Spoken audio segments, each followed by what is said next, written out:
ఇది ప్లాన్డ్ గానే కూర్చున్నారు వాళ్ళు ప్లాన్డ్ గానే ఈసారి కూడా ఆంధ్రప్రదేశ్ డెవలప్ అవ్వకూడదు అని చెప్పి వాళ్ళు కంకణం కట్టుకున్నారు అనేది దీన్ని బట్టి అర్థమవుతుంది. ఇప్పుడు వీళ్ళు తెలుగుదేశం పార్టీ మీద వీళ్ళకి కోపం ఉండొచ్చు, ఎందుకంటే ప్రత్యర్థి పార్టీ కాబట్టి. కానీ వీళ్ళకి అర్థం కావాల్సింది ఏంటంటే, మాకు ఈ రోజుకి 40% ఓట్లు ఉన్నాయి, 40% ఓట్లు ఉన్నాయని చెప్పుకుంటున్నారు కదా. మీ 40% మందికి మీకు ఓట్లు వేసిన వాళ్ళకి కూడా నష్టం జరుగుతుంది. ఇప్పుడు నిజంగా అమరావతి రాలేదనుకోండి, ఈసారి కూడా అనుకుందాము, ఈ రాష్ట్రంలో పరిశ్రమలు రాలేదనుకోండి, ఉపాధి పెరగలేదనుకోండి, ఎవరు నష్టపోతారు? ప్రజలు కదా నష్టపోయేది. ఇప్పుడు రాజకీయ నాయకులు ఏముందండి? ఇప్పుడు ఇందాక మేడం చెప్పినట్టు కొంతమంది అక్కడ దాక్కున్నారు, కొంతమంది ఇక్కడ దాక్కున్నారు. మొన్న ఆయన ఎవరినో ఎక్కడో ఎన్నో నెలల నుంచి దాక్కుంటే మొన్న పట్టుకున్నారు కదా, కాకాని గోవర్ధన్ రెడ్డినో ఎవరినో. అలాగే ఇప్పుడు ఆ పిన్నెల్లి సోదరులు ఎక్కడ ఉంటున్నారో తెలియట్లేదు, అడ్రస్ లేకుండా అయిపోయారు.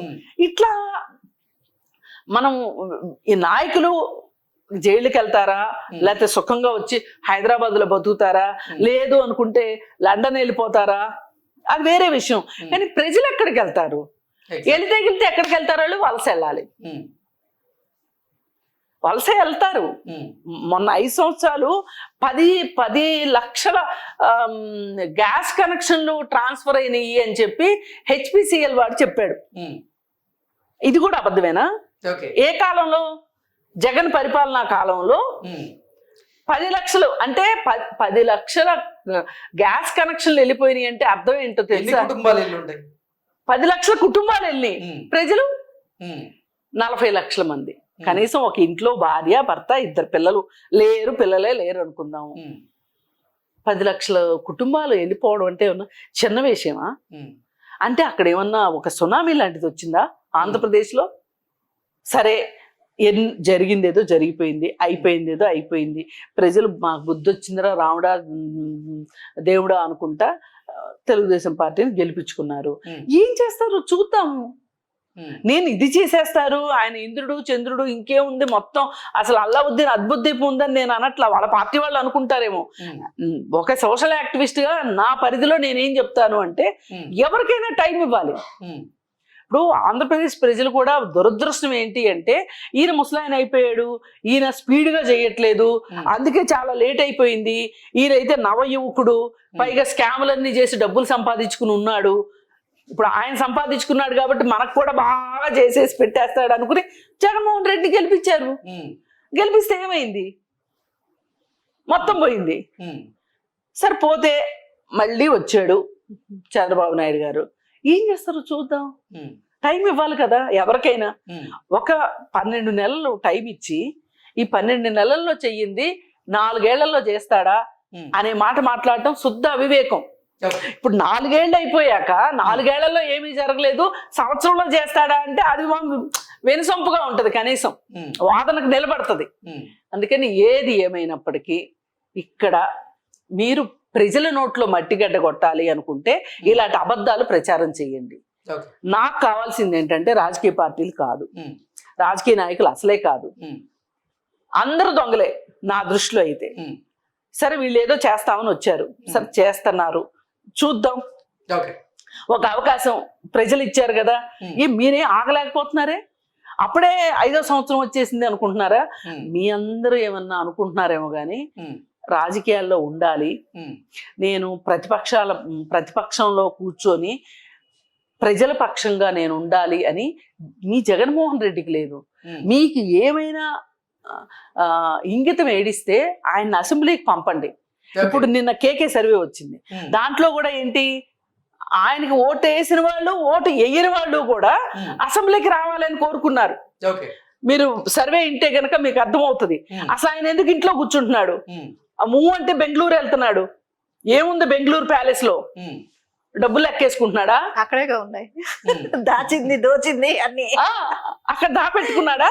అందుకే అక్కడికి వెళ్తున్నాడా? అసెంబ్లీకి కూడా వచ్చేంత తీరిక లేదా ఆయనకి.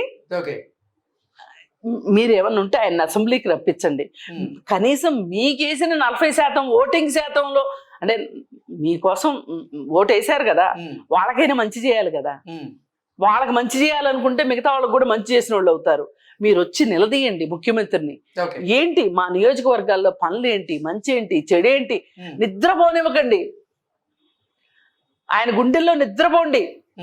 అంతేగాని విశ్రాంతి తీసుకుంటానంటే ఎట్లా? ఓకే ఓకే లత గారు మీరు చెప్పండి. కృష్ణరాజు గారితో పాటుగా కొమ్మినేని గారి మీద కూడా మేము కేసు వేస్తామంటూ కొంతమంది చెప్తున్నారు. ఆయన మీద నిజంగా సుమోటోగా తీసుకొని దీన్ని ఇంటర్వ్యూని ఆయన మీద కూడా కేసు నమోదు చేయాలి అంటూ కొంతమంది డిమాండ్ చేస్తున్నారు.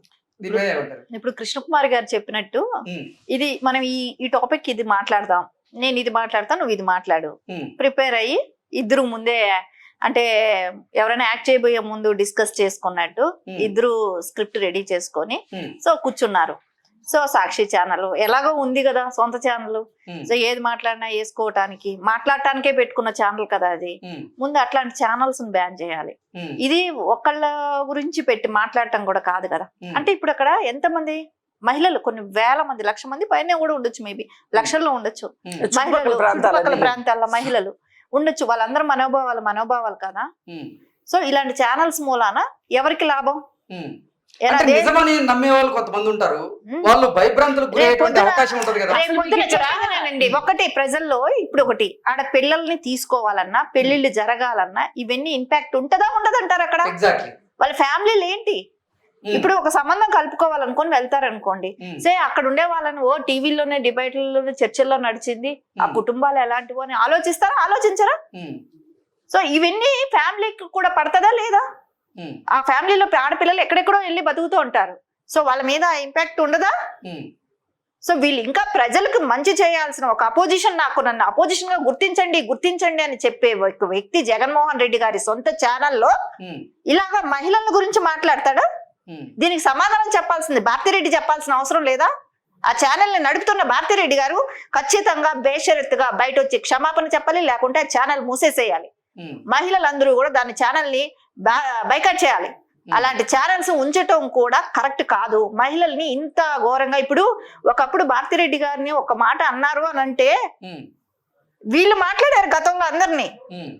చేబ్రోలు కిరణ్ మాట్లాడాడనంటే ఎంత హుందాతనంగా నారా చంద్రబాబు నాయుడు గారు ఎవరు మాట్లాడినా తప్పు అని చెప్పి అతని పార్టీ నుంచి బహిష్కరించి అరెస్ట్ చేసి ఇన్ని చేశారా లేదా? మీరేం చేస్తున్నారు ఈ రోజున? మీ సొంత ఛానల్లో లక్షల మంది మహిళల మనోభావాలని దెబ్బ కొడుతున్నారు. వాళ్ళ ఫ్యామిలీలు ఎంత బాధపడతాయి? వాళ్ళ పిల్లలు లేరా? వాళ్ళ కుటుంబాలు లేవా? నీదేనా కుటుంబం? అంటే జగన్మోహన్ రెడ్డి గారు సతీమణి అన్నప్పుడు మటుకు అందరూ బాధపడిపోయి కొట్టేసుకున్నారే. ఇన్ని లక్షల మంది కుటుంబాల్లో ఎంత మనోవేదన ఉంటది.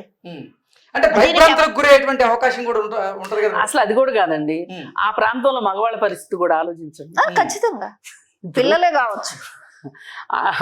అక్కడ ఏదో మహిళల్నే అన్నారు అనేది కాదండి, ఆత్మగౌరవం మహిళలకే కాదు పురుషులకు కూడా ఉండాలని నేను కోరుకుంటా. మరి అక్కడున్న పురుషులందరినీ కూడా మీరు ఎయిడ్స్ రోగులు అన్నట్టేగా వేసే వాటికి అలవాటు పడిపోయారు వీళ్ళు అని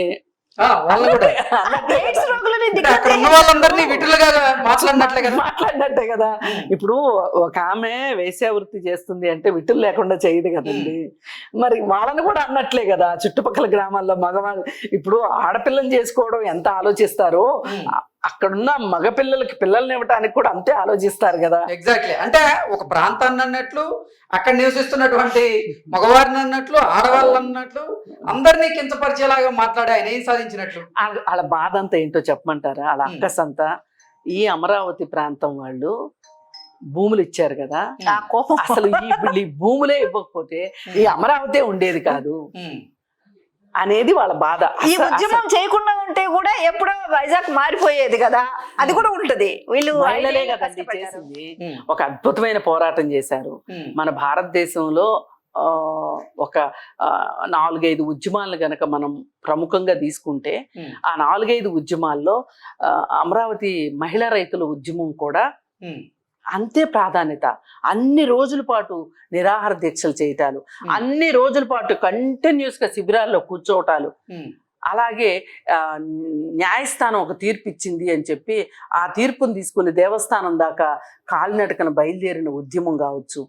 ఏ రకంగా చూసినా ఈ అమరావతి ప్రజలు మన మాట వినలేదే అనే ఒక అక్కస్ కూడా వాళ్ళకు ఉంది. వీటన్నిటి దృష్ట్యా వాళ్ళు పన్నిన దుష్ట పన్నాగం తప్పితే వేరే ఏమీ కాదు. ఏది ఏమైనా సరే వాళ్ళ ఉద్దేశాలు ఏమైనా కానివ్వండి, కానీ ఇలా మాట్లాడినందుకు వాళ్ళని శిక్షించాలని మటుకు నేను కోరుకుంటాను. ఓకే, ఇప్పటికే పెద్ద ఎత్తున మహిళా సంఘాలు అయితే బేషరతుగా క్షమాపణ చెప్పి తీరాల్సిందే కృష్ణరాజు గారు అంటూ వాళ్ళు డిమాండ్ చేస్తున్న నేపథ్యంలో కృష్ణరాజు గారు అయినా సరే తాను చేసినటువంటి తప్పు ఏదైతే ఉందో దాన్ని గ్రహించి బేషరతుగా అమరావతి ప్రాంత ప్రజలకి, అమరావతికి క్షమాపణ చెప్తే వదిలేటట్లున్నారు ఇప్పుడు. ఆహా, అసలు కొమ్మినేని కూడా ఎంత కాలజ్ఞానం అయిపోయారంటే, ఏమండి ఇంత పెద్ద విషయం చెప్పారు మీరు మొదటిసారి వింటున్నట్లుగా. అసలు మీ పైన చాలా వాళ్ళ సోషల్ మీడియా మామూలుది కాదు, మీ మీద దుమ్మెత్తి పోస్తుంది, అది చేస్తుంది ఇది చేస్తుంది అని చెప్పి అంటే ఖండించాల్సిన ఒక జర్నలిస్ట్ అయ్యుండి ఆయన మీకేదైనా అయిద్దేమో అని మాట్లాడుతున్నారు తప్ప ఖండించడం లేదు. అందుకే సుందోపు సుందులని ముందే అనింది అందుకు నేను. Okay madam, thank you.